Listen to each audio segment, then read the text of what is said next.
If the sky ever goes completely silent and the stars vanish into an impossible blackness, do not look out your window. And more importantly, if you hear a familiar voice tapping on your front door, begging to be let in, do not turn the key, because the meat outside might look like someone you loved, but the hunger inside it belongs to something ancient.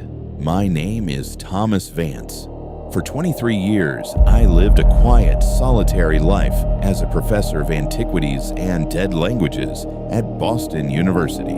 After my wife Sarah passed away in a car crash 3 winters ago, my world shrank to the size of my dim-lit study. Smelling of old paper, cold black coffee, and unwashed wool, I hid from the living world among the ghosts of the past. It was a Tuesday evening in November when the package arrived. There was no return address, no postmark, just a heavy wax-sealed manila envelope left on my porch.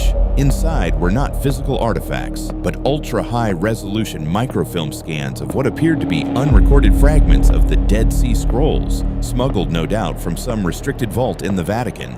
The text was a chaotic mix of ancient Aramaic and pre-biblical Hebrew. It didn't take long for me to realize I wasn't looking at a historical footnote. This was something systematic, something hidden from humanity on purpose. For 3 days and nights, fueled by adrenaline and prescription pills, I sat under the harsh buzz of my desk lamp, translating line by line.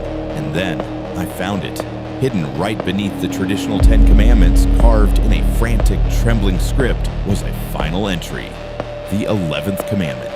As my eyes scanned the translated English words on my notepad, a cold sweat broke out across my neck. It didn't say, "Thou shalt not."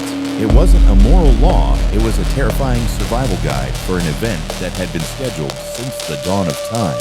The translation on my notepad read, "When the heavens split without sound, and the earth is draped in the great stillness, bar thy doors. For those who knock with familiar voices carry not their own souls, but an ancient hunger that hath waited beneath the stones." I barely had time to process the words when it happened. It was exactly 3:14 a.m.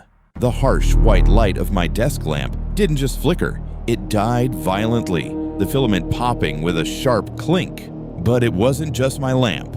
Through the window, I watched the entire grid of Boston vanish in a heartbeat. The distant hum of the highway, the steady pulse of the city's heartbeat, the soft whir of my own refrigerator, everything stopped. But it wasn't just a power outage. It was something far more terrifying. A total unnatural silence. Have you ever noticed how loud the world is? Even in the dead of night, there is a symphony of background noise. The wind rustling through dead leaves, the distant bark of a dog, the pipes groaning in the walls. In that second, all of it was vacuumed out of existence. The world became a sensory deprivation chamber. The silence was so heavy, it felt physical, pressing against my eardrums like deep ocean water. I could hear the frantic, erratic thumping of my own heart and the dry, scraping sound of my own breath. I stumbled through the pitch-black house toward the living room window, my hands trembling as I parted the blinds. Outside, the streetlights were dead. The houses across the road were jagged black teeth against a sky that shouldn't have been possible. There were no stars, no moon. The clouds hadn't rolled in.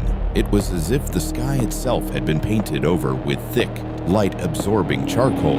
Then the neighbors began to emerge, shadows among shadows. Flashlights flickered on, beams of white light cutting through the dark as people stepped onto their lawns, gesturing wildly, mouths moving in confusion.